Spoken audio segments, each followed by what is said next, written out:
Welcome back, everybody. This week we got episode 3, Euphoria. Let's get into it. The camera work of this show is great, isn't it? They used the sound. When Kat was alive, she hated the ocean. I love the ocean, man. I like how we're getting a backstory to everyone. Her body was not prepared to house the extra 20 pounds. It's noticeable if I put on 20 pounds, man.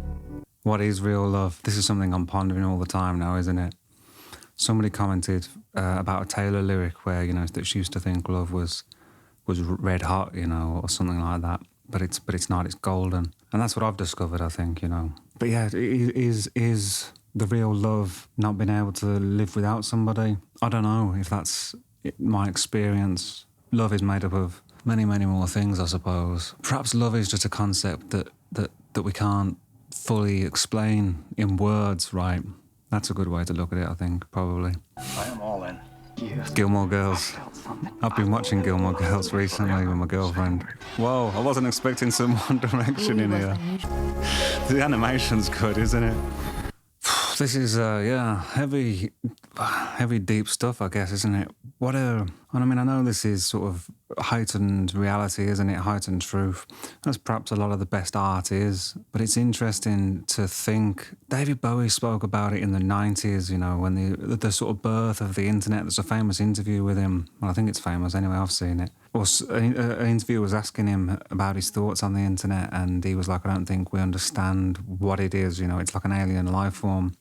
And the interviewer was saying, no, surely it's just a tool, it's just another, like email and stuff, it's just another medium, And Bowie, I'm paraphrasing badly, but he said something like, no, we don't understand, And he did elaborate on that a little bit more, but I forget what he said. But the way it's sort of changing, I suppose, human behaviour, or is it changing human behaviour, or it's symbiotic, isn't it? It changes the way we communicate. It's brought us all closer together and further apart, like simultaneously. I mean, there's nothing that I'm aware of that could be comparable, I suppose. What do you think? But the idea, I guess, of being able to have huge followings and be anonymous, that's interesting, isn't it? And there is a mystique that I suppose a lot of the early rock and roll stars or even actors or whatever, would play on. Of course, they weren't totally anonymous, but the intrigue, the mystique, the lack of information made them more sort of mythical, didn't it, and probably gave more power to them. So is she doing this for money or for dopamine or what? My problems, I suppose, were never as evident as this, My problems were mainly just with booze, although I dabbled frequently in other things, but I stopped on my own a few times, and everyone around me was telling me I didn't have a problem, because my behaviour, I suppose, was just exaggerated versions of everybody else's, Yeah, no ultimatums did I have, apart from myself to myself, I saw something recently that I think applies to probably all addictions, The idea that drinking makes you feel more like yourself. I think that's what I used to think.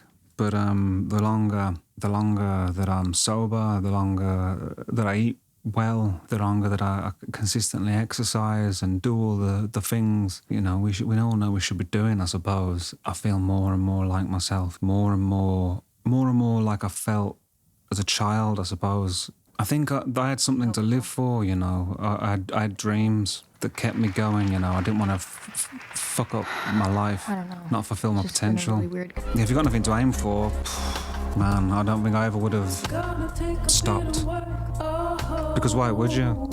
Whole week long, she's just been going on and on about how much she hates. It's like that famous quote I think I mentioned before, when people can't find the deep sense of meaning, they distract themselves with pleasure. And where do you find meaning? I guess some people find it in religion, some in spirituality, some in vocations, something you dedicate your life to, I suppose, something to aim at and move towards, self-improvement, loved ones, kids. Great actors in this show, isn't there? And it's good direction. Everyone needs love, don't they, man? Encouragement, it's such a little thing, but if it's genuine, it makes such a big difference, doesn't it?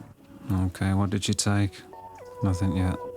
It's sad, isn't it, man? Just I get it, man. Just the pain of reality, man. It's a lot to handle sometimes. It does get easier, I think, but you can't just stop these things, you know. You need to replace them with something, you know, you need something to do with your time, something to aim at, like I was saying before, because otherwise those bad habits, you know, something to move towards, something to do with your time, because otherwise that's when it gets real difficult, and it doesn't get better, you know, until you find something better to do with your time.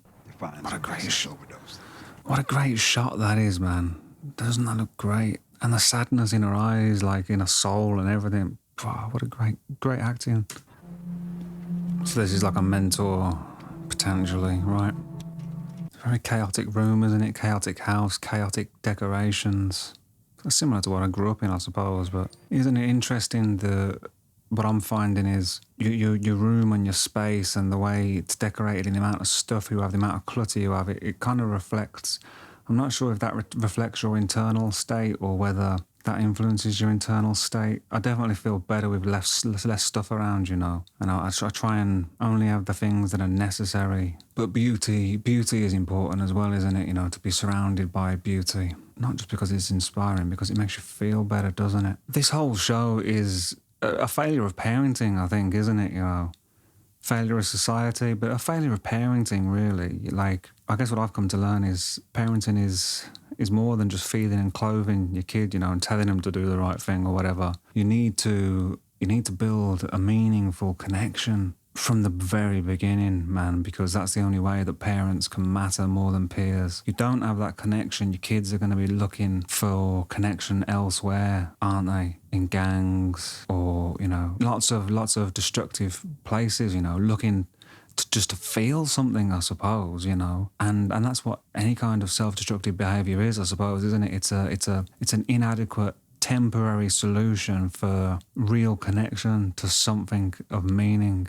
Man, it's just when you think this show cannot go any like lower, is that like, what the hell do you even like say about that? Maybe nothing, you know, but it's going to take a little bit to process some of that. Fuck me. Oh, temptation. Oh, she knows it's cold. She's in. Uh-oh. I mean, I think there's a film I mentioned before, Irreversible, with Monica Bellucci and Vincent Cassel. A French film, man, and that's like disturbing. More disturbing than anything I've seen in this, but cinematically, it's an assault on the senses, man. You hear me? I said we're about to close. Fantasy. Brilliant. I was going to say, you know, how realistic is that happening? I'm sure it does happen, but...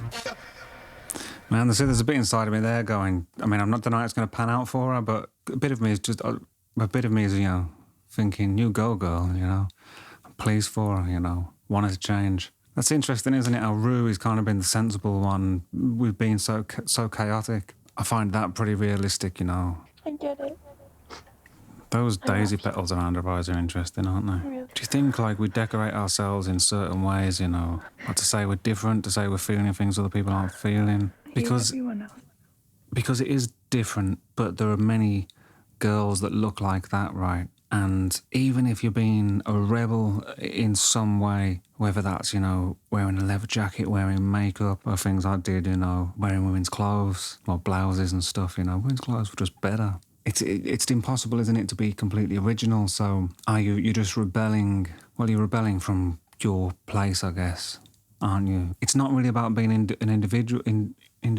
What is it about? Like, why does Jules dress like she does? Why is she putting the colours in her hair, you know? Has she seen people that she feels akin to and taken that from there? Is it just the desire to look different to everybody else around? I was going to say, I suppose maybe she could lean into that more from the trans thing, you know, wanting to distance herself further from that. But I'm not sure that's it, because I've known girls that dress like this, you know, that make up like that have the hair like that. Yeah, it's interesting.